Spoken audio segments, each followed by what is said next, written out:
Inatututukan ni Pangulong Ferdinand Marcos Jr. sa Department of Transportation ang pag-aayos ng mga airports at seaports sa bansa. Ito'y para matugunan ang mga bottleneck sa transport hubs at isulong ang modernisasyon. Sa talumpati ni Pangulong Marcos sa inaugurasyon ng Port of Benoni sa Camiguin, sinabi nitong kailangang makasabay ang transport infrastructure sa patuloy na paglago ng turismo at pagdami ng mga biyahero. Binigyang halimbawa ni Pangulong Marcos ang Camiguin kung saan hindi na anya sapat ang ilang port facilities dahil sa dumaraming local at foreign tourists.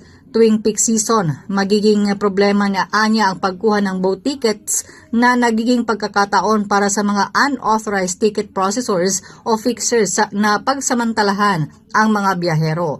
Kasabay nito, sinilip din ng Pangulo ang bagong Port Operations Building at pinasinayaan ang Light Craft Landing Station sa Benoni Port. Inaasahang aabot sa 950,000 na pasahero at mahigit 155,000 na sasakyan ang dadaan sa mga bagong pasilidad pagsapit ng taong 2030. Sinabi rin ni Pangulong Marcos na makatutulong ang mas maayos na port operations para mabawasan ang mga fixers at smuggling habang magsisilbing ligtas na daungan ang Light Craft Landing Station para sa mga mangingisda. At yan ang ratsyada ng Buena Manong Balita mula sa Malacanang. Ako si Faith de la Cruz, nag-uulat.